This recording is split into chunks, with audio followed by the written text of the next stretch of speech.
We're ready? We ready? All right. Dude, let's get after it, man. We got Brandon, one of my great friends. I've known him for a long time. He is going to be the new official coach. Time One out. time. Got the lighting, man. Oh, you got to have the mood Oh, we gotta have lighting. the lighting. Have the accents. Got to have the mood lighting. There we go. Now we're in there. There you go. We're back. There we go. We're back. Here we go. We got one of my great friends, Brandon. Officially, guys, he's going to be joining up with Team Warrior Aesthetics and us to be on the coaching staff. Real quick, Brandon, I want to give you the opportunity to tell people who you are, what you're about, and why did you join our team? All right, yeah. Like you said, I'm Brandon. Joined the team because I love the fitness industry. Been in it for a while.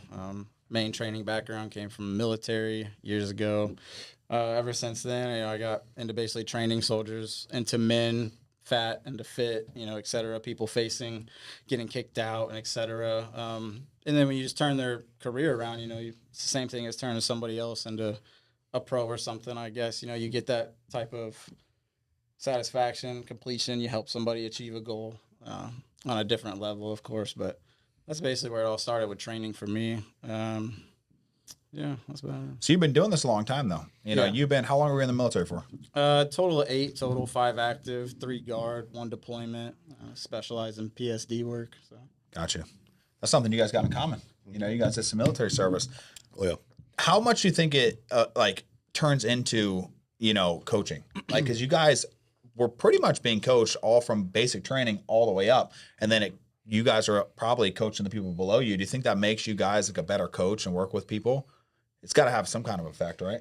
I mean, it's just leadership and understanding leadership and then what revolves around it, right? So a great leader isn't necessarily one that's just going to tell somebody to do something, but who's also going to show them how to do it and then, also create another leader, right? So good leaders are going to have more leaders surrounding them and be able to lead at their own capacity. So that's essentially that military mindset.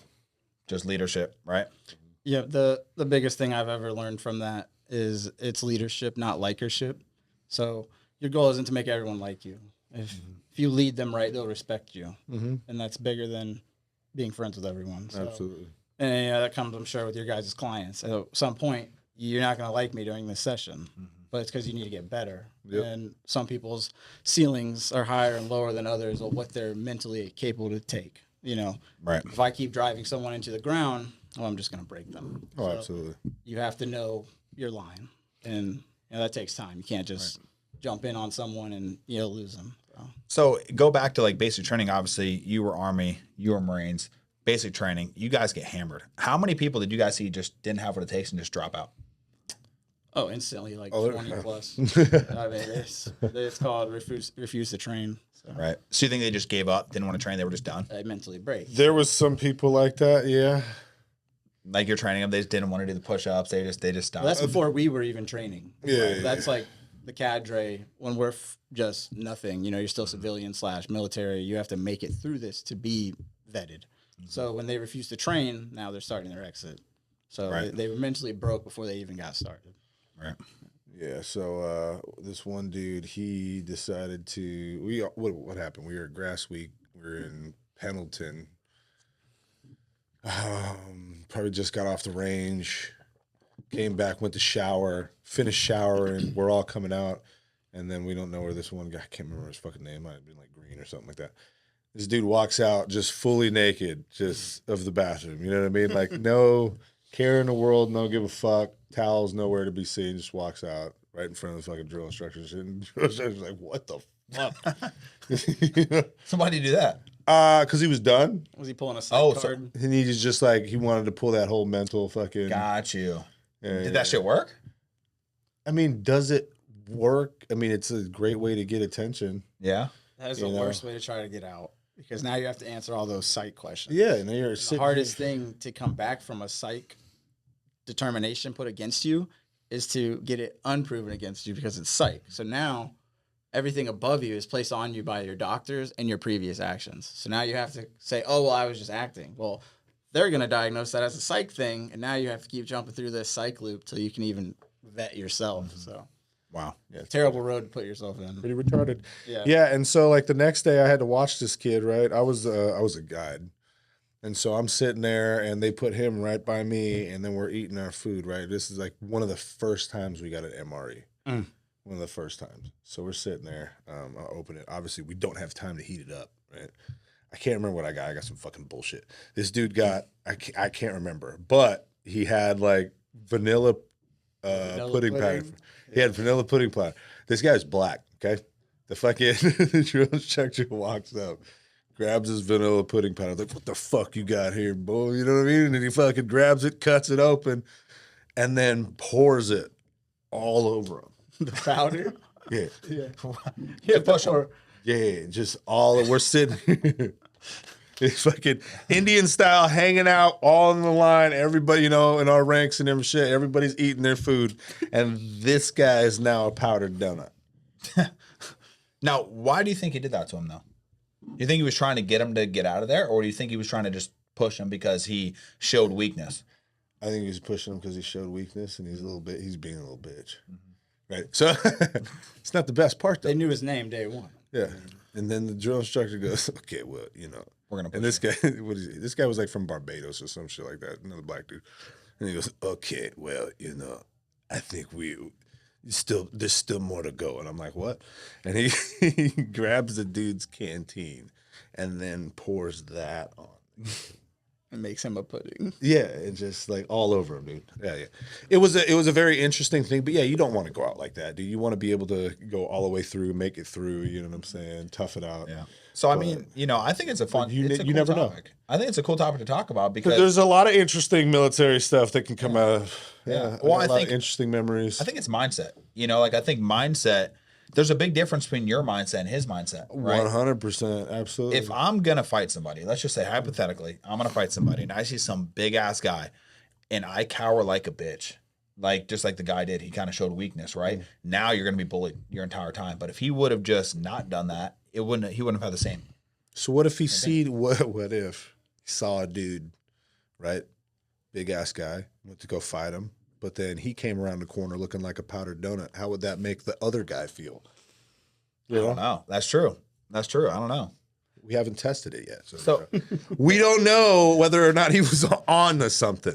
Okay? that's true. But no, I don't know. Yeah. There are definitely a lot of cowardice being shown. Yeah. You like how many people pissed their pants? Oh man, the wet nights. I'm talking about like people in the bed. Just in general, peed their pants regardless of whether they were awake or fucking asleep. They just peed their pants, talking shit. way. These guys act so fucking tough. And it's like, Wait, people are actually pissing their pants. Yeah. For what though? Just because they couldn't use the restroom? Okay, so I don't know how it was in the Army, but in the Marine Corps, there's a process. Okay, so you got to think of it as a game. No matter what, boot camp's a game. There's a process in doing everything.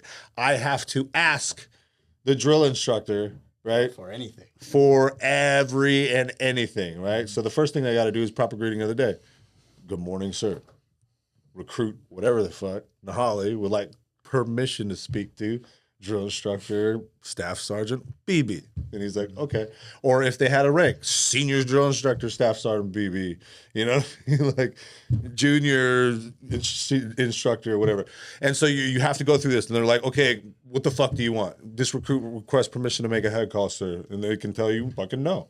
And then at that point, you can go through the process again. Good morning, sir. Recruit Nahali requests permission to speak to drill instructor. The fuck do you want? This recruit requests to make a head call, sir. No. Good morning, sir. That's not, you know what I mean? Like, so you can either, one, game the game and play the game. You're not going to say no to me. I'm going to go to the fucking bathroom. It's just how many times I got to ask. Mm-hmm. I'll sit here and ask you all fucking day. I don't give a shit. You know what I mean? Actually going pissed. Right? But then you have the other people that will ask it once, get the fucking no, and then really have to fucking pee, and then they piss themselves right in front of the drill instructor. No way, bro.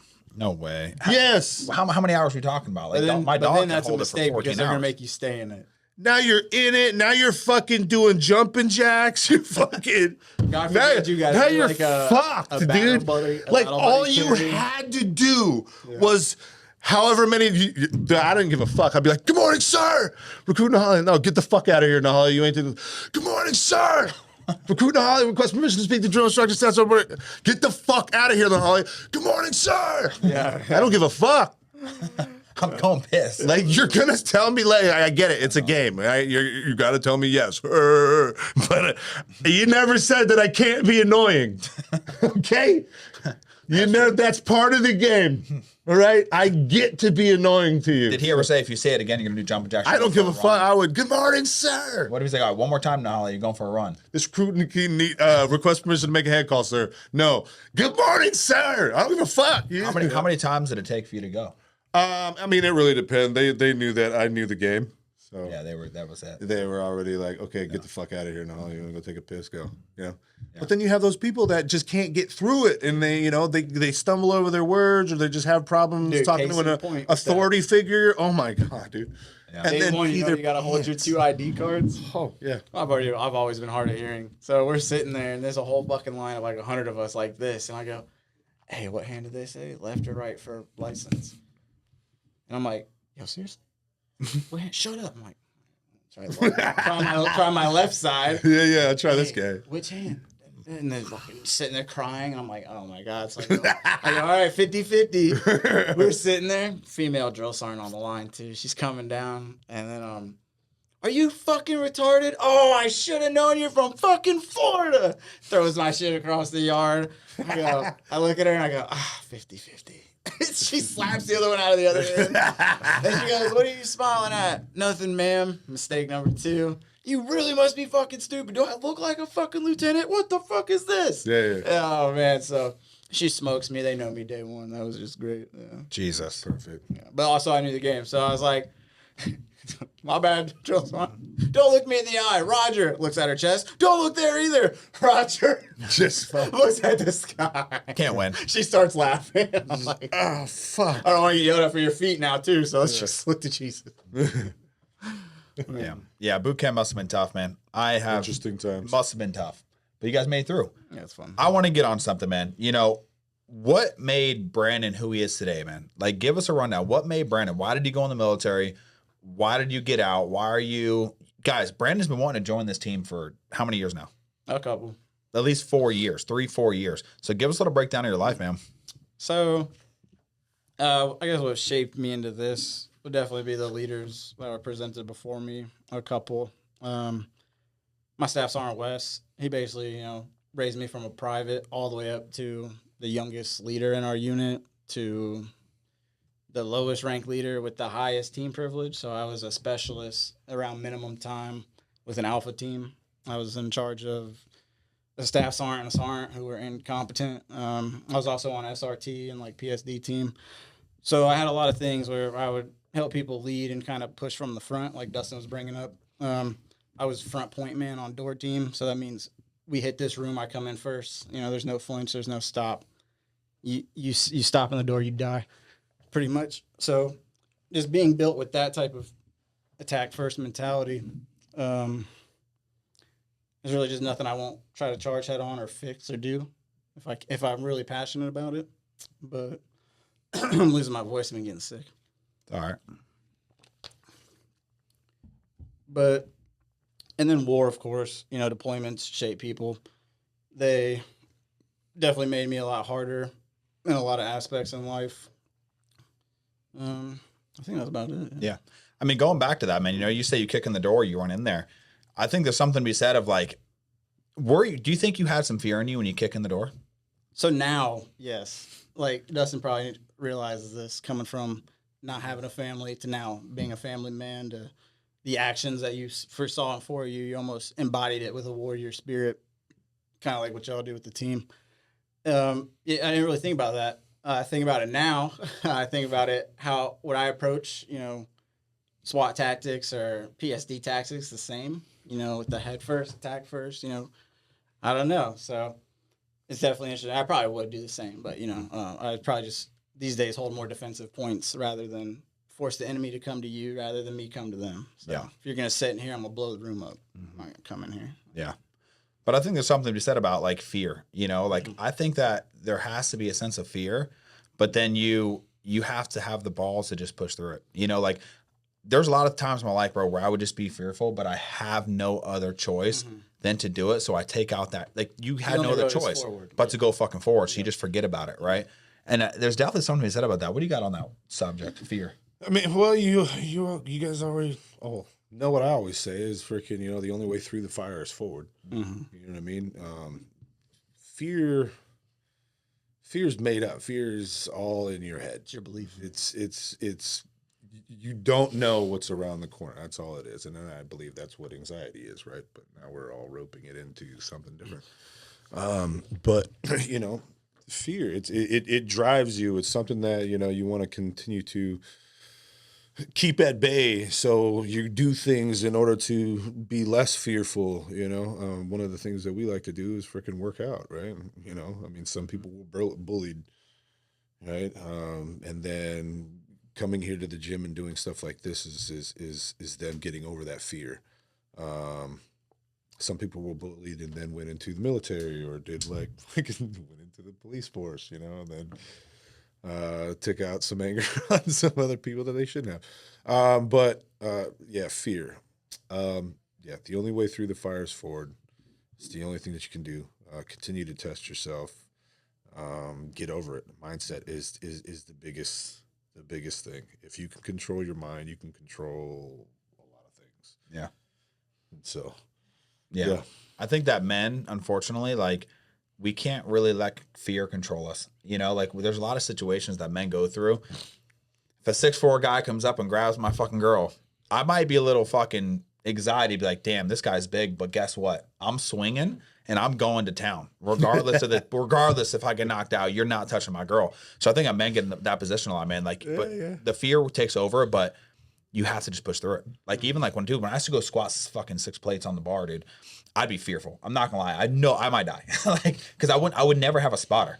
Bro, all y'all bitches out there that with spotters, okay? Y'all don't know what you're doing. Get rid of the spotters, okay? Because your only choice is up.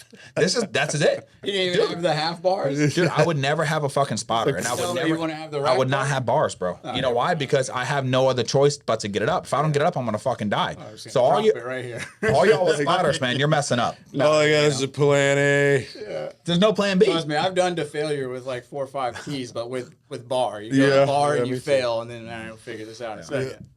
Well, I think that's, you go back and look at my videos, man. Go look at any video I've ever posted, guys. I never had a spotter stand behind me. Why is that? Why do you think I did that? Matt You didn't have any friends? It wasn't because I did not have a life. Okay, maybe I didn't have a lot of friends back then. Okay, it's okay. But I would actually get angry at people that used to stand behind me. I'm not lying. Ask people. They used to be my training partners, bro, you're over there. Because if this goes on me, I have to get it up. Mm-hmm. It almost gave me a sense of I have no other choice than to just do it. I might be scared to do it, but I'm gonna fucking do it anyway. This shit's coming up one way or another. Like the Sam Sulek video where he had no other choice but to push it off him, and then all the Elon Musk and all the scientists, how is this? They're trying to do the math on the actual physics and force needed for that, and they're like, it's unfathomable. Yeah. So it was nuts. Yeah. Well, I think your mind is the most powerful weapon, right? That was 315, right? Something like that. Yeah. That was, yeah. Right here. Yeah.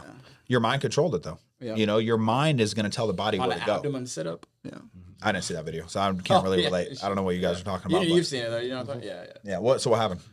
He fails at 315 incline, and it comes to here, and then he just puts feet on the ground, comes up here, and throws it off him. He's pissed he couldn't get it. Yeah, I know. And then, but everyone's blown away at the feet of, you realize what you just did. Pretty wild. So, what's your guys' approach to get strong? In the gym, to progress in the gym, what is your approach? Food routine, failure, heavy weight. If you're trying to get stronger, size. So if you're trying to get stronger, you got to push the weight and the food. So if you're pushing weight and no food, you're gonna get strength, but you're gonna hit a certain base that your body's just gonna handle. Until you push past that. So. Yeah. What do you think? You've done it well too. Food's a driving factor, dude. Gotta eat. You gotta be able to eat. And if you don't eat enough to support that stimulus, then it's just not gonna work out. You'll still watch your numbers drop. Yeah, exactly. So you want strength. Yes, you got to go heavy. You got to bring the numbers down in terms of volume, and then really push some heavier weight and eat food in order to support it, and keep that for a while. Not just push it. That's where you see a lot of people making mistakes. So let's clear that up. Push it and connect with the push. Yeah, for sure. So you see a lot of people. Yeah, you might be pushing the weight, but you're not actually connecting with the muscle. So you might be boom, boom, boom, but that was one way too fast. Like you said, it could have been 5 reps, but you do 5 reps and 6 seconds, 8 seconds, what you really do, you know. You did a little bit of shock tension treatment or stabilizing, but you're really not going to build. People need to focus on the holding that weight and controlling it when it's heavy. Yeah. You know, I single press up to 13, 14 Ps per leg, and that's pauses. So it can be done. Just you should do it right. Yeah. The way I think about it, man, is if you've been doing this shit for 2 years and you can't bench over 315, you're probably doing something wrong. Or never have pushed to that. Yeah. You're probably doing something wrong. You know, maybe 3 years. I'll give it a little break. Maybe 3 years. Okay. 315's a lot. But I'm just saying, like, I think you're just a puss and you're probably training like a puss. What do you think? How many years does Dustin have to train back in the day? I take all the muscle away. How many years does Dustin and Holly have to train to hit 3 plates on bench? Well, when I really got serious, that was when I was in the Marine Corps, and I don't know, what did it take me, like 5-6 months? Yeah, I was gonna say That's what I'm saying. when we got real serious in the military, working out with 2 of my other buddies, shout out Staff Sergeant Polimas and Staff Sergeant Wenzel. Now, but yeah, we'd work out every single day, and yeah, that same road we pushed up from repping 185 to repping 315 within about 6, 7, 8 months. That was a group of 3 all pushing to he's 6'4", 250. He was pushing. We got him to like 385, 395. Wenzel. He's like 5'2", the short power. Oh, yeah. So, he was repping 275 easy. Then I finally got there with the 6'2.5" wingspan at 5'11". So that's terrible. But yeah. So I think I made a mistake then. So what you guys are saying is if you can't hit 3 plates on bench in under 6 months, you are a bitch. You're straight I mean, up, 6 to 8 if you're not Straight taking up. it serious, and that was literally just on food and everything natural too. That's nothing outside of Natural that realm. food, Yeah. 6 months, y'all got to get your While shit right. doing military required PT. Absolutely. daily. So That's gonna be rage bait. They're gonna all freak out on something. I mean, but that's the thing. It could happen. You know what I mean? Like the Well, main how thing do you is want it? consistency. Yeah. That's the fucking truth. Everybody who's in the military has the ability to have a whole lot of hurry up and wait, right? Just downtime. There is so much downtime when you're in the military. Like there's a lot more than you would actually think. because sorry, cut in, but yeah. So even when to caveat on what we did do, that's on 2-a-day schedule because every morning we have to do PT. Yep. And then we still lift every night with our boys. Yeah, so yeah. you're doing 2-a-days permanently when you're in the military. Pretty much. So when you guys are overseas, we've talked about this a little bit, but maybe you guys can give us a little better rundown. When you guys are overseas, let's say you're in Iraq or wherever, Syria, and you guys are there, they have some kind of weights for you, Yeah, right? they'll usually little barracks or always be something, like right? Oh yeah, we had a gym. Yeah. there'll always be like a main gym. Yeah. So I have a client right now. Her name, I don't know. She's somewhere. Walani. I've been working with her for a while now. She's based up over there. She looks like she has a pretty sick gym. I mean, it looks pretty legit. She won't tell me where she's at, of course, but she's not allowed. But give us a little rundown, man. Like, how did that feel at the end of the day when you get to go after all the fighting, after all the bullshit, to go to the gym with your boys over there? Did that like help you a lot? Yeah, it was good. I mean, my deployment was we were out 2 to 4 times a day doing multiple routes. So we would lift in the morning, then lift at night as a team. And then also, we also were fortunate where we actually did have hot food 3 times a day. So we were really able to load up. I got to like 215 over there with doing normal PT daily, 5 miles Monday, Wednesday, Friday, lifts other days while lifting with the boys. But yeah. It always helps out, man. Get your, again, like, I mean, for a lot of us in general, the gym is like our sanctuary, that place to where, we go and we get to turn the world off. For the people in the military, I feel like that's really, really strong for us because, sometimes that's all you got out there. Yeah, you got your boys and all that kind of stuff. And, there might not be anything else. You think about food. That's it. You want food. When's the next meal? Food, where's AC? Right, AC, shower for sure. You didn't give a fuck about a bed at that point. You can sleep anywhere. We would sleep. Yeah, we've slept Doesn't off the fucking wild spots. doesn't matter. But What about women, bro? if you can get about Catch women? the wind blowing a nice howl or whatever. Yeah. what about I swear the place I saw the most beautiful eyes I've ever seen. I swear. I still remember this vision to this day. We're going down to MSR in Kabul, and the wind blows against this Afghan lady, and we're all just like, what is happening? Like an What do you angelic, like Like an angel, kind of? yeah, it's the most forming lady I've ever seen over there. Perfect form, beautiful eyes. Like, and I'm talking like It was nice. Dude. You were Might have just been a like- mirage, but we were in there deep at that point. Everybody on the way. Did you guys stop the truck? No, but the radios went wild. You know what I'm talking about. Yeah. So you just start hearing them. That is not proper chat. Comms.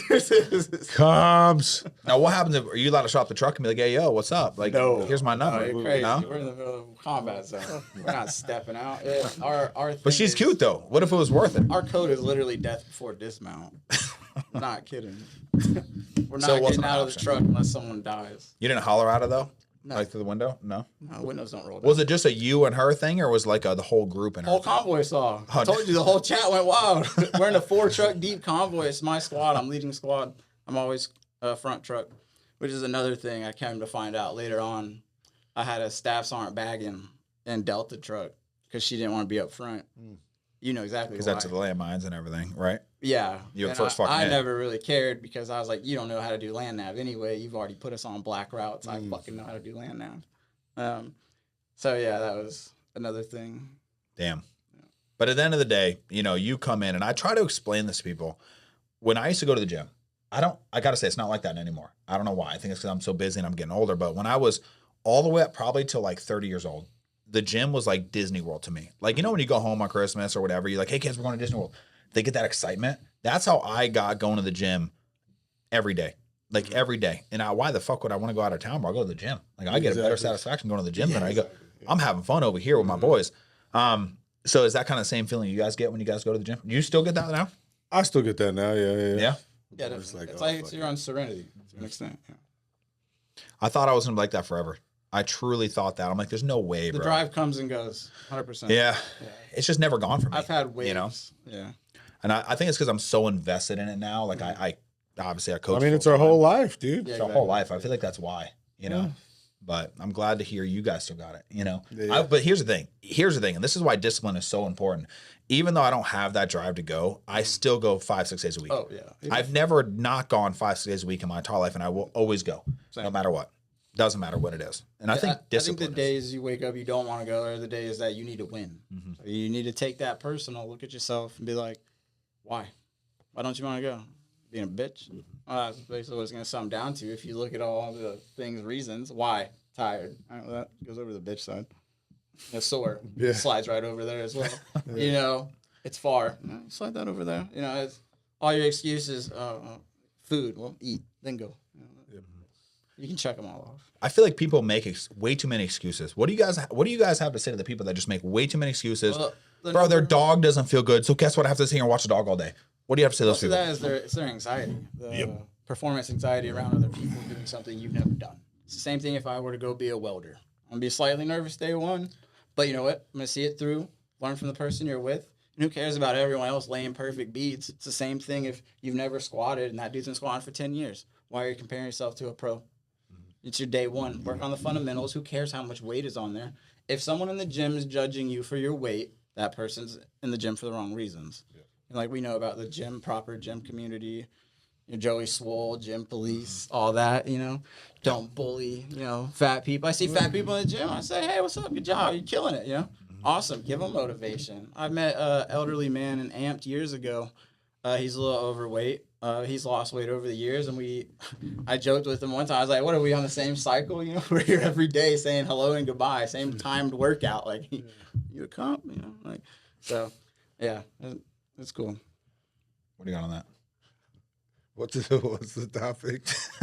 He's so fucking lost. Yeah. I'm just talking about like people like People this, excuses why they can't go. excuses, man. Like, dude, Excuses. Dustin, people making too many excuses, bro. What do you have to tell these people, man? They don't really want it. Yeah. The biggest key is you don't fucking want it. That is Their it. depression. Period. Their depression. Well, depression. Okay. could Their have- dog is sick. Okay. Well, okay. They got a nasty text from their boss. So it's what do you want though? Like you came to me, You came to me and you said, Dustin, I want to have that fucking body by this summer. What body are you talking about? I want to look like you, bro. I want that. When I look in the mirror, like, oh man, that's what I want. I want to look good and I want to look good naked. Okay, you told me that, and now it's your dog, right now, this very moment, you know? You sure? Are you sure? I want you to take a long look. Go ahead and tell me right now, is it the dog? What is it? And then it can be a whole list of other things. Well, you know, I was tired. Like you said, it can all go to the fucking. I don't have time. That's the biggest one. That bitch said, you know? Yep. I don't have time. That's a big one. Yeah. They just don't want it as bad. And then they try to do a whole bunch of other things and try to figure out the magic pill or the magic sauce. Yeah. Oh, let's try this. Let's jump through this hoop. Let's go over here. When you're not putting in the work to even get these effects properly, what you're trying to do. I actually really like what you said, you know, and it's that you're never going to like a day 1. You're never going to like a day 2. You're never going to like a day fucking 6, but you have to be consistent. So when I take on a new client that, you know, is just getting started, never worked out before, I'd literally tell them straight up, you're not going to enjoy this until about a month. Like until about a month and it gets in your routine, you're just not going to fucking enjoy it. You know how you wake up and every day I got to have that coffee. Every day I got to wake up. I can't start my day without my fucking coffee. That's how we feel with the gym. Like I can't start my day without the gym, or at least knowing that I'm going to be going later, right? That's where people need to switch that mind and have the patience, like you said, to wait them 30 days. Get them 30 days done, and then let me know how you feel, because most of the time, people are going to want to go, and they're going to want to be consistent on it. You know, another big topic I do want to talk about, you know, and this is something I've been wanting to talk about on the podcast for a while, and that's like relationship depression and how the gym helps with that. Relationship depression and how the gym helps with that. What do you guys got on that topic? How the gym helps out with relationships. Bro, you just your girl just cheated on you, okay? Fuck her. I got the gym. You know what I'm saying? This is gonna save me. So that's what I'm talking That's like the deepest part. You know, your girl just cheated on you. So we're already there. So it's not like we're having problems right now. No, bitch, no. She You just already walked in. cheated on you. Yeah. Probably because you weren't going to the fucking gym. Okay? Could be. Right? Could be. Now We're going too much. Now we're going to be going more. yeah. You know? It's gonna help you out a lot, you know, get your ass into the gym, you know, and get under a bar and start fucking lifting some heavy ass weight. It'll definitely get your mind off of things. You can concentrate on the next rep, the next set, the next working muscle group the following day. You can plan it out. You can start to exactly after all that, you know, you go into the gym. But again, from going to the gym, you can start a plan, and now you have an understanding of where you can go, and now you can see where you're going. You've built out results. Now I have results tied into this plan. Okay, cool. Now you can go even further.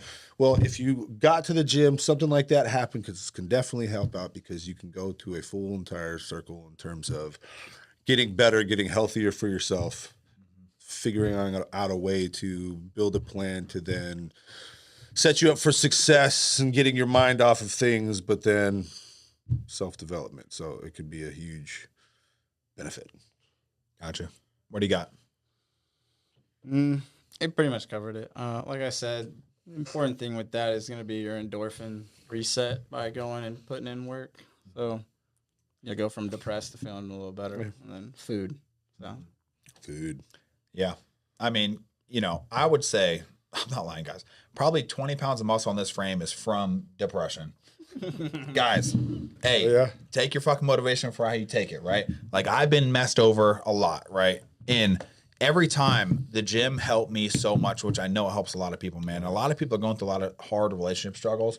And I think the gym, for me, if I didn't have the gym, man, wow, I don't know where I would be personally, because I was at the point where I was like so depressed over different situations, right? Like with like relationships, and the gym helped me funnel it all, you know, because I remember going to bed so depressed and being like, dude, I cannot wait to go to the gym tomorrow to let out some fucking anger. Like, I'm so angry right now from what's going on. I cannot wait to get underneath that bar and just do. That's probably why I was so fucking psychotic and didn't want people around me when I was training too, because it was just, I was like kind of depressed, you know. And I think the gym helps funnel that depression, and whether that's depression from me not, you know, having the best job. I got let go from a job one time, super depressed on that. You know, whether that's a relationship stuff. I think just depression in general, the gym helps with that so much. So, Do you believe it's because we're kind of like fighting pain with pain? pretty much, yes. I think exactly that. Like, you want to, like, I'm so angry inside and I'm so like depressed of what's going on in my life. Everything I just want to fucking just unleash you on have this to find a way to steer bar. it. So if that's your way to steer it, then because if not, it's going to steer you. No matter what, when you get under their bar and you start pushing, you're going to get to the point of pain. And then the crazy thing about working out and going to the gym is then you start to yearn for that feeling. And now you're continuously thinking about that feeling and how you can achieve that feeling more efficiently. It's just fucking interesting to think about. You know? Oh, 100%. Permanent tattoo. you know what I'm Yeah, saying? like you're saying you want like- to push through the pain. Yeah, to you the will pain. always want to go to the pain or see how far, like at this point, you know, I kind of like, I want to see how far into the pain I can go, you know? Because one, yeah, it's just pain. Two, I'm inflicting it on myself. Three, I'm trying to build muscle. I find the connection. Okay, so I'm here. How fucking, how Where's much my more can I run this into the dirt? You know what I mean? I don't know. Where's my strength? much. point? Yeah. That's how I felt this morning doing chest. What, you depressed or something? I did some chest. No. Just You just want to kill yourself? just yeah. Well, that's good because you're prepping. You know, what No, I'm saying? just going for it. You know, feeling strong, feeling the pattern or the movement pattern the way that I'm supposed to be feeling it, and then really just pushing it and going and again, like I said, trying to go through that pain, through it. So it's fun. Not to it and just stop. Not to it. No, I want to go through it. I remember like at the really low points in my life, man. I would be underneath the bench. I'd be rep 10. I'd be fucking dead, bro. There's no way I can get another rep. I'd find 10 more reps in me because I'm so angry at what's going on in my life that I would just take it out on the bar. I wouldn't care about my body. I just truly wouldn't care. And I think, like I said, I swear, I think 20 pounds of my muscle was from like, and I hate using the word depression because I was never depressed. It was more like just sad. You know what I'm saying? Just like sadness, like straight up. Like I was never like a depressed person. I'm never going to kill myself ever in a million years. No. Just when things don't go your way, bro, and you work so hard as a man, like you work so hard every day. I worked so hard when I was younger, dude. I was working 2 jobs every fucking day and still barely making ends meet. I'm like, why the fuck is this? So that was a whole nother thing. I'm like, dude, I'm working so hard. How do I have nothing to show for it? And I think a lot of people are there right now, man. Like, especially with this economy. Like, and I think that for me specifically, the gym helped with everything, you know, because it was like that Disney World. I don't have money to go to fucking Disney World, but guess what? I got the fucking gym right next door. So how important was the gym to you and is to you like right now? How does it feel? Oh, it's always important. Like you said, it's a staple of daily life. So It's hard to get people to like make it a lifestyle, you know? And I try really hard with people that right now there's a big like trend going around. It's Instagram, it's social media. Everyone sees people going to the gym. They're doing it for the wrong reasons, right? Like they're just seeing it and they're seeing Chris Bumstead. They're seeing this looks kind of fun. Back in the day, man, like when I got started, we didn't have any of that. It was like I just truly would see a magazine and I would see like a bodybuilder and I'd be like, dude, I want to look like that motherfucker. Yep. Like who was it? Cedric McMillan, dude. When he was standing in that with the great pictures when he's standing there, I was just like in like that like white background with the dark. I was like, dude, I'm going to hit legs right now. I want to look like that guy. Nowadays, people are just doing it for the wrong reasons. And I think people prep for shows for the wrong reasons as well. think so too. It's a cool thing to do. Oh, it's like the new fucking trend. Oh, they I'm don't on a show. attach their goals to it. They're attaching other people's likeliness to something they want. If you don't have your personal goal or affliction attached to it, you're not going to achieve the same thing as somebody who is living and dying for it. You know, it's like when you were training Dustin and you keep saying second, pisses you the fuck off. It's pushing that workout a lot higher. Because every rep, he says second. Fuck you, bitch. Yeah, it's like, oh, this is how Monday's going. Yeah, we're getting it. Yeah, and then what happened? Goes and gets his pro. So Yeah. that goal was attached to it, like I was saying. So. I think it's tough, man. I think that you have to understand, you know, who you're working with. Whether that's lifestyle or competitive, you have to understand what like triggers them and what'll make them motivated and what'll make them like depressed and not want to do it, right? Make them crumble. I want to crumble. Like with athletes, like we were talking about this last podcast. Sometimes, bro, you could tell them all the positivity in the world, but if you say one thing negative, when I have to be negative, I'm a coach. Sometimes I have to call it what it is. You have to like, be bro, critical. Yes. I have to be critical. Like, dude, yes, you have lower back fat. We have to get that shit the fuck off. Sometimes I'd say that to somebody, and they're like, ugh.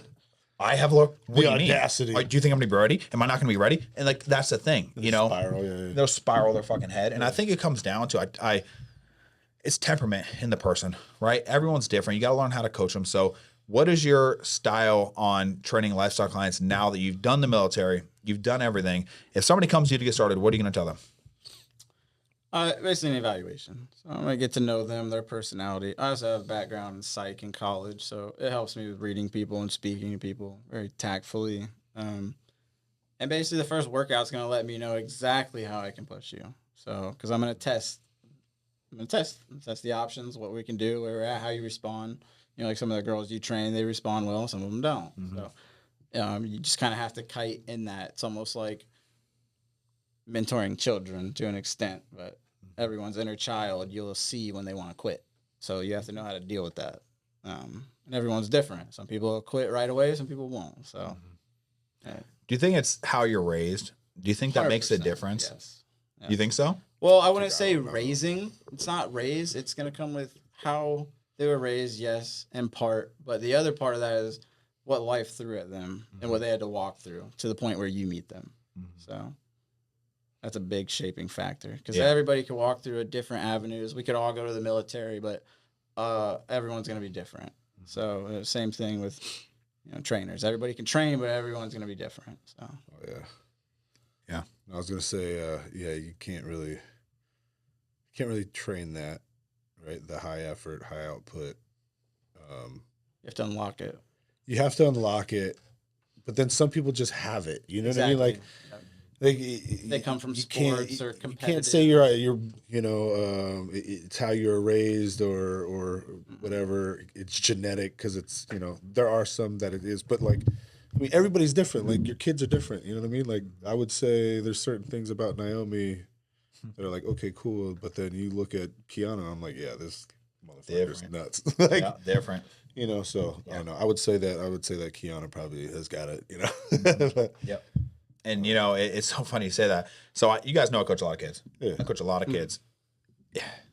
I hate to say in this like the nice way possible, but some kids just don't have it, man. They just don't have that like there. It's just they don't have the want to be better. They don't have the want to impress others, to impress your coach, to impress anything. It doesn't mean they're not gonna be like the best nuclear engineer, right? If they're playing football, they could. Like, do I think Barron's gonna be a nuclear engineer? No. I'm sorry. Like, he's just not. No, but he could hit somebody. But that motherfucker is gonna be ready for battle. That's the thing. Like, some people just have aggression. Yes. And and a lot of people don't. Yes, a lot of people don't. A lot of people don't. I think it's just it's the mentality, man. Like, it's an innate will of you bringing it out of them. I grew up Southern, raised on farms, doing chores that most kids wouldn't even comprehend what you have to do.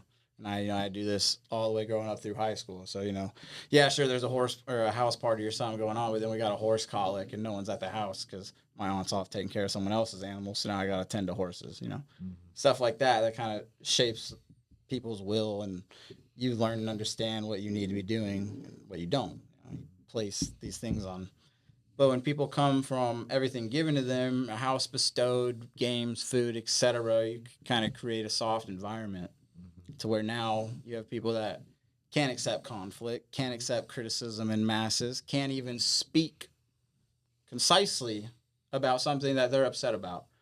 And that's one thing I've always been about is no matter what we agree on, I can always speak on any subject. Yeah, absolutely. You might like transgender, etc., and say I don't or you don't. I don't care. I can still speak about it. I want to know your point and understanding. Can we come to an agreement on a certain point? I bet we could, but will you be able to handle the conversation? And 90% of people can't. Yeah. And I'll speak to you the same way the whole time. I'm not going to raise or get inflection. But if you do, I will match you and say, hey, we're having a conversation or an argument because you're starting to go outside the realms of this topic. Yeah. An accepted conversation. Because as soon as you go into arguing and, debating's fine within reason, but, this isn't, we're not going to be yelling here because then you've already lost because you can't speak about it. yeah. Yeah, it's tough, man. When you talk, if like you're so passionate about what you have to say, I get like that, man. I get kind of loud sometimes, you know what I'm saying? I just do, man. If I'm that confident, I'm going to fight you to the death. That's okay. You can do that. I'll fight you to the death. This turns and engage speaking. Like, right. Don't railroad, don't walk over and trample. I'm going to let you speak your point and then ask if you're finished because now I'm going to speak my point. And if you try to interrupt me, I'm going to say, I did not interrupt you. Be respectful. We're going to have this talk. So. Yeah.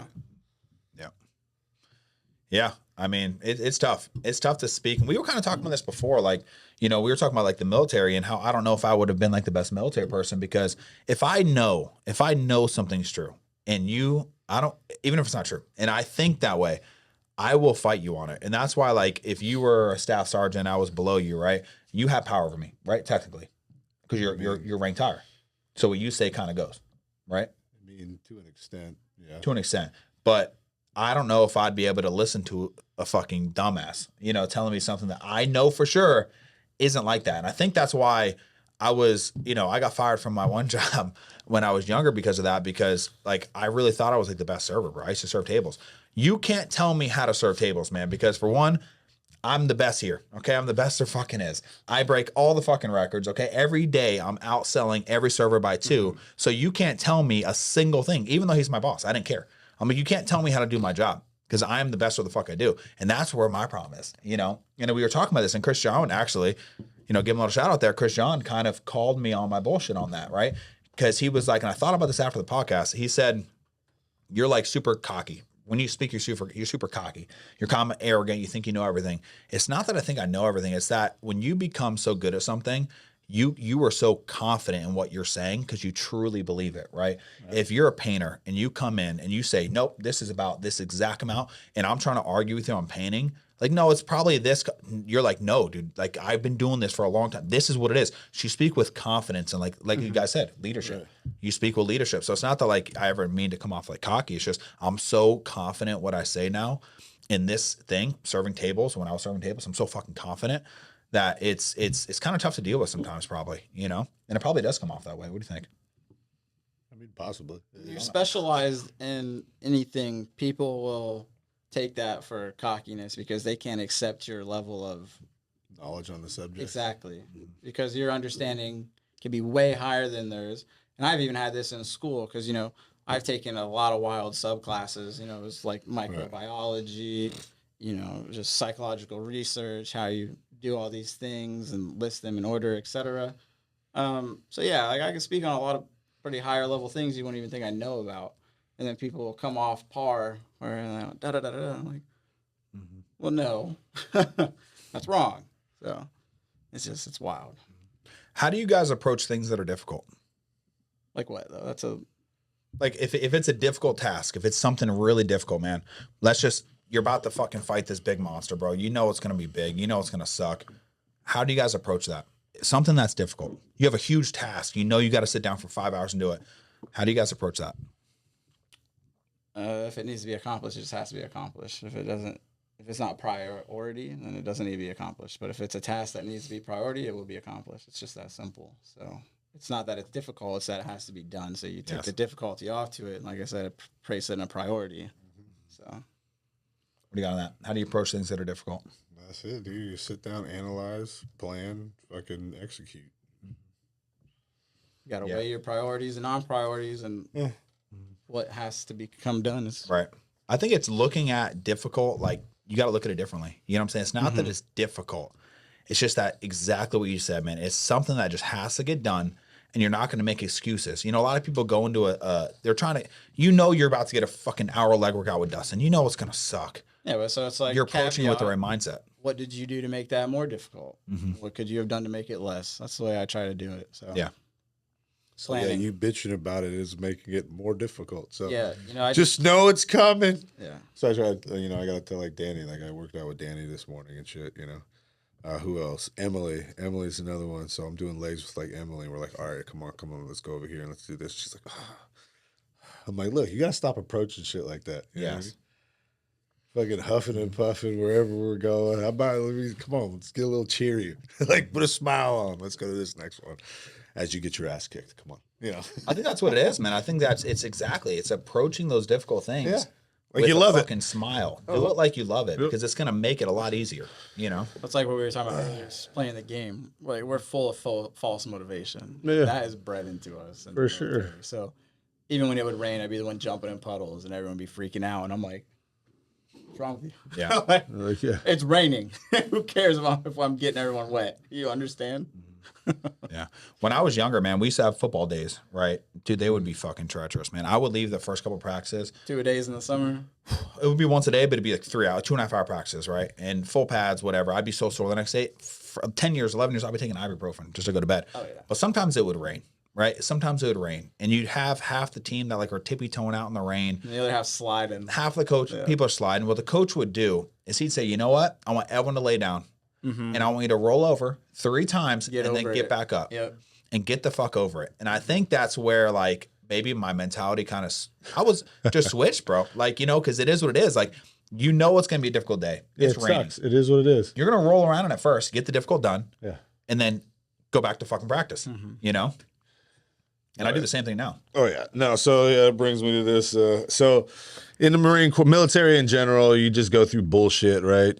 You know that it's gonna suck. It's going to be absolutely garbage. You don't want to fucking do it, but you got to do it. Yep. And you're all waiting to fucking do it, or to get the word that okay, now it's time to start doing this thing that nobody wants to fucking do. And then you'll get those people in there, and everybody's waiting around. We're bullshit, and some people are just talking shit, having fun, whatever. And then you have like those onesie twosie people that are like, "Oh, this sucks. It's gonna be so. We gotta do this," and everybody already knows it sucks. We already know what's coming. It's fucking. I just don't want to hear it. Like That those 4 a.m., people, 12-mile like run. shut the fuck up. I don't care about you crying. So like I would always like anytime that I heard somebody just going around like. Just talking about just the complaining and shit like that, the negative. I'd just go, wah, wah. And they're like, what? I was like, stop fucking crying. I don't care. You're doing it anyway. Stop fucking crying. Might as well embrace it. It doesn't matter. We all know it sucks. Let's just fucking get it over with. Yeah. No, and that's it. It's literally having that mindset to know that this shit's gonna suck. Yeah. But I'm not gonna make it worse by bitching about it. Yeah. And people bitch about it, bro. People start preps, man. They start diets. And they're bitching before they even get started, bro. Like, oh, I can't believe I'm gonna have to go for another 3 months and diet. Like, you're looking at it completely fucking wrong. You gotta look at it like, no, I am so fucking excited to do this diet because it's gonna get me to that end fucking result. When I was prepping, bro, the only motivation I had was to out condition everybody. That was it. Dude, you're not doing this shit for fucking second place. Like, if I'm doing this shit all the way. And Brandon, please, we've asked a lot of people this. Please explain to me why you would hire a coach and cheat on your plan. That's just gonna make it harder for you and your coach. So, because now you're gonna lose food, so you're probably gonna cheat again, and you're gonna look at the images and the numbers. Now you need to lose food again. So yeah, it's a bad situation to even start. Just be honest. Say, hey, I cheated. It's okay. I'm not your dad. I'm not gonna come punch you in the mouth. It's fine. But if you're gonna keep doing it, then we need to realize, okay, maybe you're gonna be a lot further out until you can actually handle what this realm you're trying to jump into requires. How long have you lived out of containers? Like, me, I used to live out of containers for years. Weigh food, all that. It gets crazy. Are you that type of person? Some people aren't. I wasn't even competing. I was just doing body image goals, So that was one of my first coaches, Chris Vila. He was in New Jersey. But, yeah, so that's a lot of things, like you say, people see, they want, and they do not research or realize what that took. Yeah, exactly. It's a lot. And it's a wake-up call when you send them an essay of, hey, this is what we're doing. This is what I need you to do. This is your food. This is your vitamins. This is your supplements. This is what I need you to take. This is when I need to see you. This is da-da-da. I need to talk to you on Sunday to check in. Now you're overwhelmed because you didn't understand your goal. So people should just know what they're going into. Do a little research. If you're lifestyle is different than competing, but if you're going to compete and you've never done it or even committed to being in the gym for over a year successfully with that 6-in-1 schedule, or however you 3-1 rotate, whatever you want to do, but that's kind of the minimum requirement that you can do. So as well as now you need sleep and food in all times and timed situations. So there's levels to it, and people don't get that. They think, oh, I just need macros and 200 grams of protein to hit 200 pounds. Sure, you can, but what's that 200 pounds going to look like? It's... So you don't think chicken cutlets, mashed potatoes, pasta, you don't think that's a good thing? If you can outwork it off, sure. If you know what you're doing, yeah, whatever. If you know your deficit compared to your intake, whatever's possible. You can do dirty bulks and do it. We see people do it. But yeah, it's not going to be as perfect as if you dial in to the proper food timing. So. I agree. Do you know what pisses me the fuck off? Okay, what pisses me the fuck off is these dumbass people doing 12-week bulks and then 12-week cuts, and then 12-week bulks and then 12-week cuts. And then guess what they're going to do again? They're going to do a 12-week bulk and then another 12-week cut. You're never gonna fucking gain an ounce of muscle if you keep doing that shit. And there's people in town, there's people all around the country that do this shit like it's gonna make a fucking difference. Like if you want to put on actual size, are you doing a 12-week cut every 12 weeks? No. Are you gonna do 12-week cut every 24 weeks? No, bro. When it's fucking bulking season, bro, you bulk forever until you're reach fucking big. The goal weight. All these pussies, bro, I swear, I'm so sick of it. Like, you know what they do it for, bro? They do it for attention on fucking Instagram. Like, oh, I'm going to post today. Like, I'm on a 12-week bulk now, guys. Okay. 2 weeks later. Okay, guys, I'm actually doing a cut now to try to get like some kind of like insta fucking gratification from people. But all they do in that 12-week bulk is run mass gear, get a mass bulk, and then cut back down. So it's Exactly. like, did you even do what you're telling people to attain? Because you should not push gear on anyone, especially new people. Yeah. So, Yeah. And I think it's so beyond that too, man. It's just like people who want to actually get big and actually put on quality muscle, you can't be doing these off and on bulk cuts. It's just not possible. What do you got on that, man? Let me hear it. I mean, personally, if I was going to strategize myself about growing, I am going to go on a health phase, and then from there I am going to go on a nasty push. How long are you pushing for? So with that amount of, I don't know, probably like 16, 20 weeks, 16, and then what are you going to do after the 16, 20 weeks? another health phase. Let's not talk about drugs, okay? Let's not even talk about drugs and health phase and all that shit, right? When Dustin and Holly and Brandon were young, okay? Yeah. Did you ever think about doing a little 12-week fucking cut? No. no. No, right? Yeah. No, It's bro. 6 months minimum of pushing food and then reassess the body to see where I was. So if I felt like I got too far out of the muscle to fat ratio, you start getting a little fluff. All right, maybe let's dial it back a week or two. Yeah. But I'm not cutting it into a cut. No, I'm going to dial the bulk into where I'm still at a proper level of macro ratio and food and all that to where it's not making me obese, but I'm actually still getting my proper protein to grow at the rate I want to grow within that bubble. So it's like bulking isn't just get as fat as you want. It's you want to stay within a realm of size Yep. percentage-wise. Exactly. Yeah. So. For sure. But yeah, so then what? I would well, that's the thing. Again, if I want to get as big as I can, I'm gonna push. I'm gonna do fucking gear. But let's just say I get too big, I feel like I'm getting fluffy. Like he's saying, you can pull back. That would probably be the only time that I would run what would be considered a mini cut. But I'd probably go maybe like 6 to 8 weeks just to kind of like reset my metabolism, reset my body. Listen, You would have felt and really then- heavy Listen to here, I've take been six- coaching and then, listen, and then I'd go motherfuckers. maybe 4 weeks. I don't I've know. been but coaching you for a long time, right? Yeah. When it's done and it's not contest season, motherfucker, we go full bulk Well, the yeah. whole time. Well, no, that's what The I'm saying. whole I'm time. yeah, right, absolutely. But I'm From saying day one after the if show. I'm strategizing my own bulk, Yeah.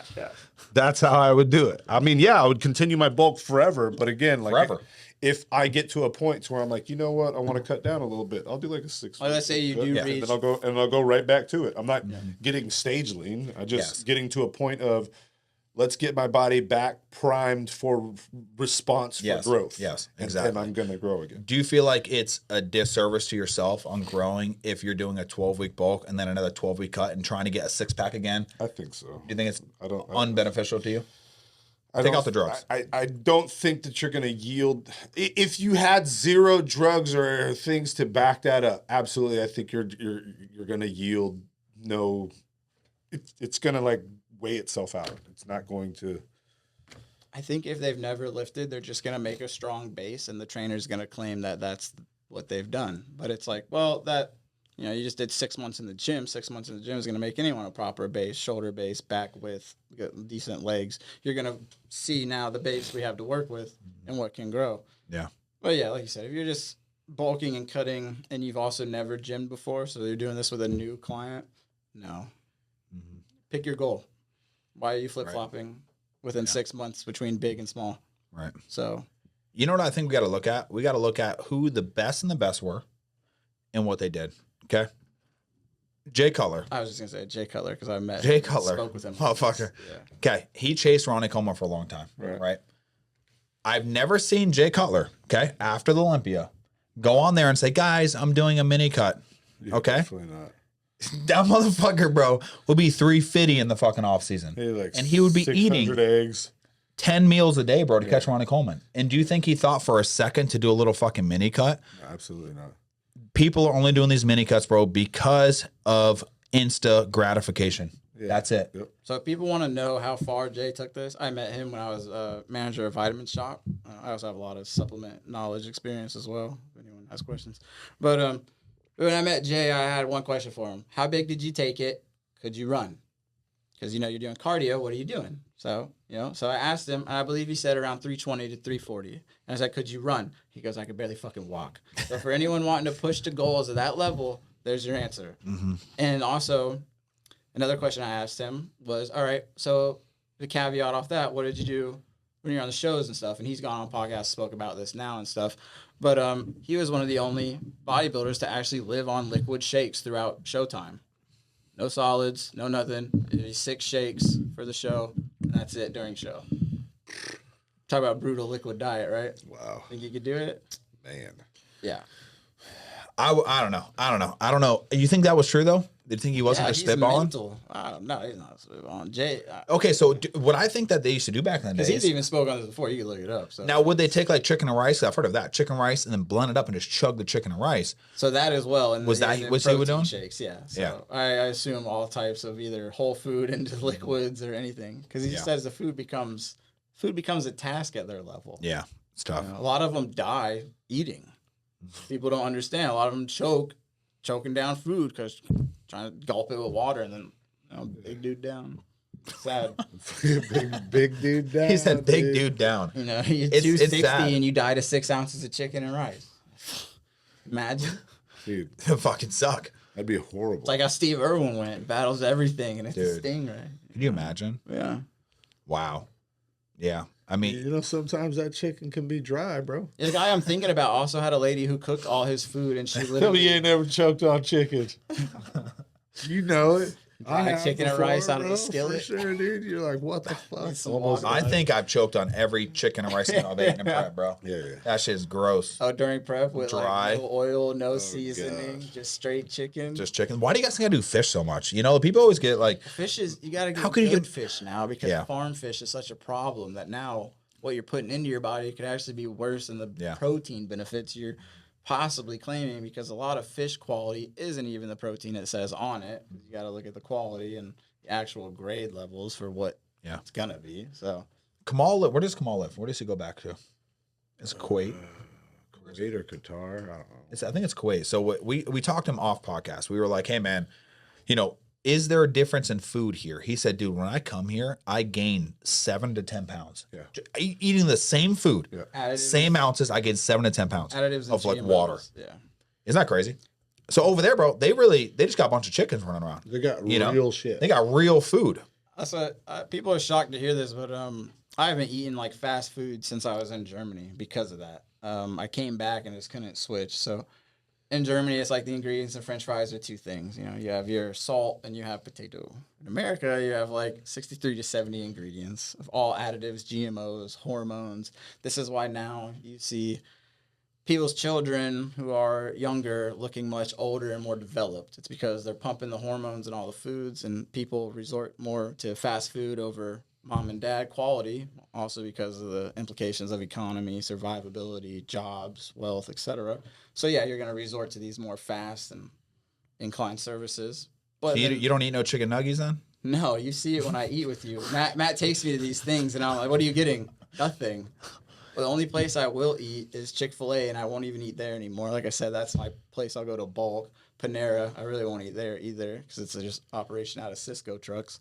But yeah, no, if I eat out, I'm going to a restaurant. I'm not going to waste money on something that's probably going to be terrible for your prostate. Yeah. Or, you know, it's just... And nowadays, you can't even buy the food they give us in other countries. You know, it's very sad the way it's going. Same thing with chicken. We eat mass amounts of chicken, but now you have to be very particular on the chickens you're buying. Because if you're just buying a frozen bag at Tyson... Well, I think if you catch a fucking chicken, bro, straight up, if you catch a chicken that hasn't been drugged, why is their chicken breast like this big? So, yeah, that's farm. That's farm chicken. Yeah, and then you get these other chickens, bro, and it's like a steroided out monster chicken breast. You know, Oh yeah. Yeah. So you have all different types. You have it's crazy. Best thing to do is try to find farm to table, where you know what they're giving them, what they're being fed. But What do you think? What do you think about lab made meat? yeah, Oh, is it good? Good. Yeah, I know, right? Like lab made chicken, lab made steak, bro. What do you guys You think know what about I'm that? saying? I'm all right on it. Yeah. Is You want to it- eat that? I don't know. I don't think so. I don't know much about that topic, so can't really speak on it concisely. But So what do you think is going to happen in 1,000, 2,000, 3,000 years, man? When we have start eating bugs. all this, you think it's going to be bugs? I mean, they're already making bug protein. Bug protein's been on the rise for like probably the last 10 years. It's No coming way. up big. Yes way. Is that Snowpiercer or some shit? What is Excuse it? Bro, the Was it Snowpiercer, that's a good, yeah, where they make a little like, So little you bug, start the seeing bug. it with crickets. Yeah. So it's cricket protein that's taking a big wave, but then now it's you're gonna start going to a bunch of other different type of bug proteins because of the things that they've done through growing food, Monsanto, referability of greens. So yeah, don't worry, it's coming. wow. I'm you trying can to already think. get chocolate grasshoppers in Sarasota. And Well, crickets. that's understandable. That's been around for a long time. You're but- just eating a bug with chocolate on it. Did you guys see what did they create? They just create technology is honestly unbelievable. It's truly is unbelievable. You see, they made the dire wolves. Did you guys see Yeah, that? that's Oh yeah, see they that? pulled the timber wolf. that's DNA. pretty cool. They're making Yeah. Dyer and timber. They put it together. The woolly mammoth, woolly mammoth. Yeah, bro. wow, I can't fucking wait for that. that's nuts. Okay, hear me out. Do you think that the T-Rex was a T-Rex, or do you think it was a dragon? What the fuck? Did you guys seriously? No, yeah. So on that realm, I think the T-Rex was a T-Rex, and that it was like more feathery, other than the descriptions that we have of it being more scaly. And the dragon question you're having, I think dragons possibly did exist, not to the extent that they talk about. More so like the Chinese dragon, the long, slithery lizard type. That flies. Not that it flies. I think they put that into their mysticism of it, but I'm sure it did dwell on land because we have some similar fossilized Right. dragons images where people try to then resort it to a pterodactyl or etc. That rabbit hole is deep if you ever jump down it, because then you get into photos of the 1860s of pioneers killing pterodactyls and having photos and all this. So yeah, it's pretty crazy when you get into that fair winged bone Right. fossilized. I think they were dragons, bro. You know what I'm saying? The more research that I've seen, man, like, dude, if you go back, if you look at like the big, like things they used to make of all the animals, like thousands of years ago, bro, they'd be like a chicken and a rooster and like all this stuff. And they'd be a big they would always do a dragon. It'd always be a dragon, right? Why is that? Why is there like drawings of dragons all over these caves and shit? Bro, there were some dragons, 100%. And what people are thinking is that the T-Rex wasn't a T-Rex. It didn't have little arms. Because if you look at like a bird's, fossil, straight up, bro, you look at a bird's fossil. You had me lost for a second. No, look, bitch, you look at a bird's fossil, okay? All you see is little arms. got chickens and roosters and shit. And the This fucking motherfucker's talking about like hieroglyphics inside a cave. You know Yes. what I mean? I had to like piece this shit together, Yes. dude. Like, Why is there dragons? hieroglyphics? So, all right, now we're here. So everybody's here with me. Okay. Okay. We're in a fucking cave. All right. And there's a drawing of a rooster and a chicken, a fucking egg, and then randomly a fucking dragon. Continue. Done. Okay. Hi, the point I'm trying to make, guys, is when you take a fucking chicken, bro, okay, and you fucking look at the fossil of a chicken, you see two little baby arms. Why does it make sense that you're gonna have a fucking dinosaur running around with two little baby arms and his big fucking head? Doesn't it make more sense that they have fucking big ass wings and it's a goddamn dragon, bro? Hear me out, for real. You guys, I'm for real. I mean, we're not there to deny it. You're so. talking about know? a fossil of a. I want to see this fossil of a chicken with baby hands. Guys, I'm not saying I wanna just a see it. fucking chicken, bitch, an eagle. Look at an eagle. I want to see eagle hands. Okay. Okay. I'm gonna send you guys. I don't. where that I've font. never seen. So I'm pretty sure even the Bird, T-Rexes, You get me right. These two can fucking laugh. No, I you know what I'm talking I about. get the hole you're trying to jump through. I can see it. I can picture. So to cap the it on idea there. with Matt, the Come on. T-Rex exhibits we do have, Yeah. a lot of them are not all T-Rex bones. So I'll give you that. Okay. They're pieced together for our Imagination. Right. Yep. So in the T-Rex, that's actually assembled for you, and I think it's what the Smithsonian. It's actually Bronchosaurus and a bunch of other bigger mammal bones that made this T-Rex. So yes, the rendition of it is not true. That's why I said I believe it's actually what I've seen and looked up. I think that they were actually had feathers or et cetera and looked more feathery and flaily like that, not the scale type. Yeah, maybe they were like more like The an same ostrich. thing because You know what I'm they saying? found the raptors, and that's how the raptors kind of were. So it's a Yeah. deterioration, or the raptors deterioration of the. But how do we know the raptors didn't have birds on or like feathers on and shit? You know, because we've never found no like solid frozen like raptor or T-Rex. Or really, it's all speculation at this point. Yeah, true. You know, so you got to think where I'm thinking, okay? Because listen, Could be. it's like the flat dragon. Earth shit, bro. You know, I'm not off the bender that much, but there's a lot of people who fucking. Well, have you, know? seen a deeper thing that's cool about the ice is the recent thing they found about the Neanderthals they found in the ice that predates the timeline by around 3,000 years, because in this dwelling you have Neanderthals, which we are part of, because the Neanderthals actually pretty much almost took out the humans completely, down to where we were, I think, at like 3 to 10% left before we lost all just what we are, not Neanderthal. But what they found in there under this ice, and this is in Greenland, I believe. But yeah, under the ice sheet in Greenland, which all the locals have been telling people for years, they're actually Eskimos. I forget their actual name that they call them. But under this ice sheet, they've literally found like where they lived in their actual caves and built things. So that places Neanderthals with building, which we never placed with. So that's really cool. And it's all frozen in time underneath the ice sheet. And they found the dwellings where you have Neanderthals 3,000 years ago using things where it looked like they were making fires, tools, and they had walls. So walls is a big deal. Okay, we're thinking defense. So that's crazy when you put it on these timelines. Maybe there was dragons, bro, trying to get in. You know what I'm saying? I would get I some don't know. It was pretty cold. So dragons fly though. You know?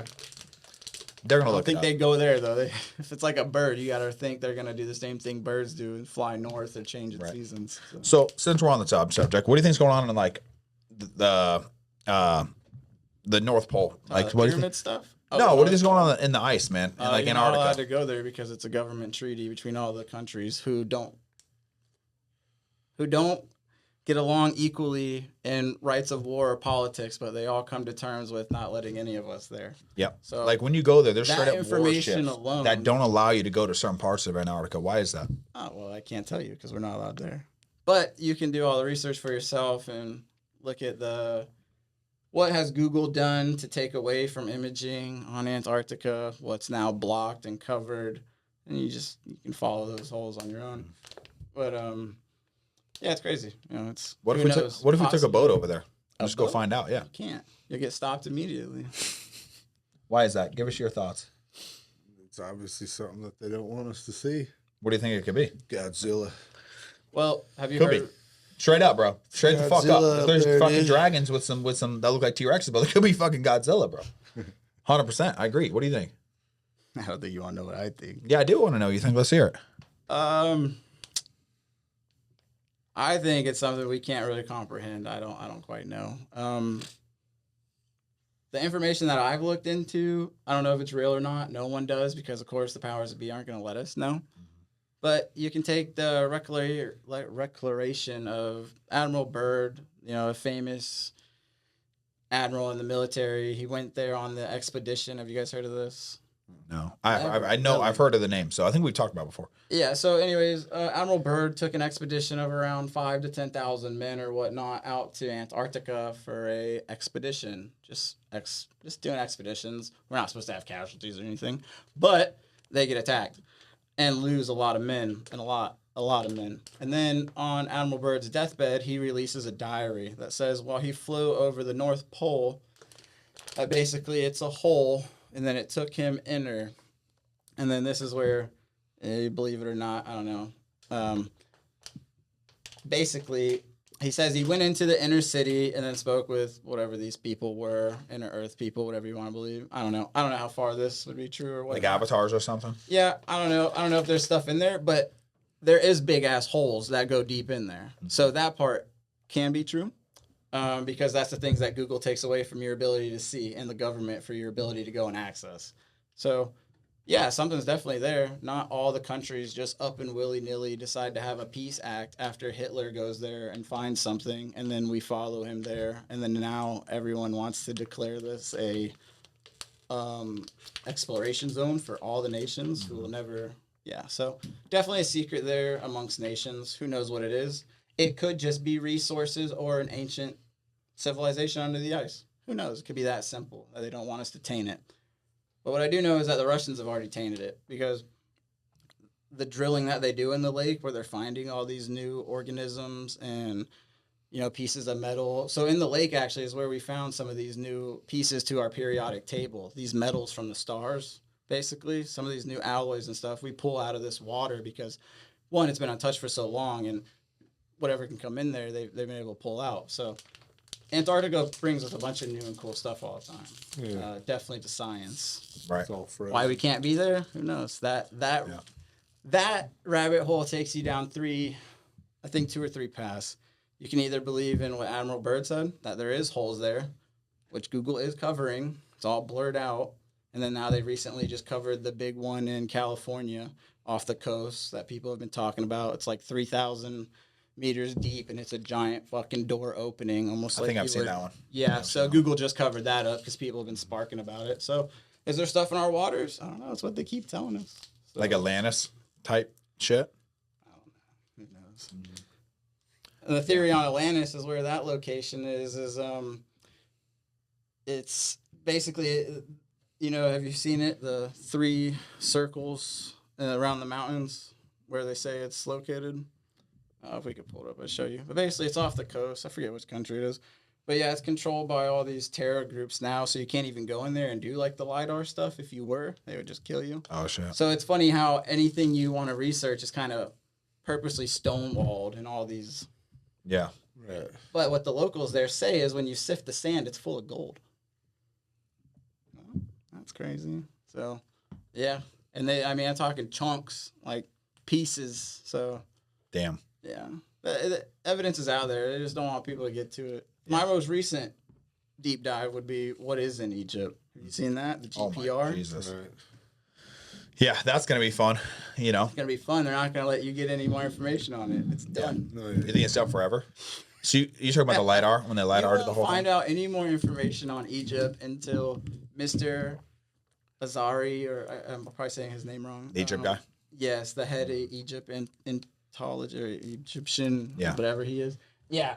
That's. I don't think he expected them to find that. So, Do you because think they've that- known that there's stuff under there. Because we've known about it, drops down and then spins and is sitting on some type of pillar. Everyone's known that, and it's weird. The science doesn't make sense.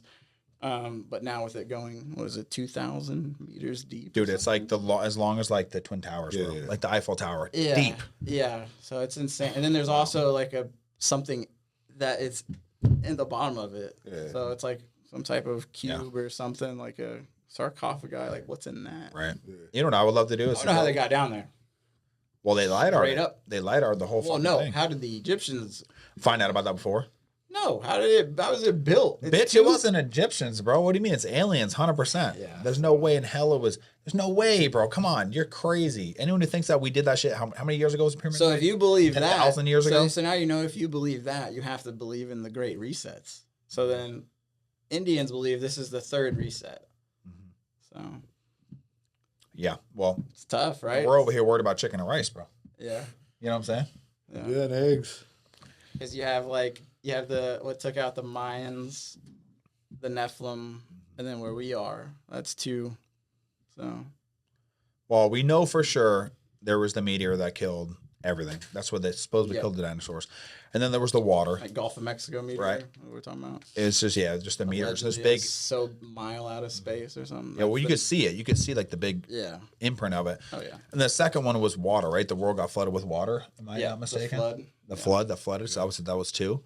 It was like the ice age. Maybe that was 2. So I don't they know. say There's so- that there's a lot. happened because of it wasn't just ice caps melting. It was like an oxidization in the environment where it comes off the water and off the atmosphere, which created this mass heating event, which caused that. And then also that's why the cooling happened. It was something similar. I don't know. Gotcha. It gets real sciencey. Gotcha. Yeah. I don't even know if I believe that, man. I don't know if I believe anything anymore because Yeah. remember man, they told us to freaking Well, see, the thing about the you know? flood is, though, you can trace the remnants of the water levels and distortion of where it would pull things. So if you dump water all through here in a mass amount, you're going to get erosion and sift and silt where you can see, okay, this did rise and erode. So a flood did happen. Yeah. So, yeah. Yeah. It's we're never going to know exactly what you said. We're never going to know. Well, then also, you know, this thing with the Pope, this is all turning into like a global, like we're coming to like the pinnacle of what all these books get to. You know, you have, after this Pope, it's supposed to be the last Pope and then Judgment Day. That's how it's written. And even in the Vatican, you have all the popes on the wall, and there's literally, all these popes were also named by a previous Pope a long time ago. You can believe that. How do you do that? No clue. Well, don't you think it's kind of like the 2012 situation? Like the whole world thought it was going to blow up in 2012. Yeah, but this isn't like Yeah. biblical. That's like Y2K, internet, you know, Mayan calendar ending, things we don't understand. And actually, the Mayan calendar ended a long time ago because people don't understand calendars in Rome and etc., where the addition of 3 months were given. So that rounds the time off the calendar wrong.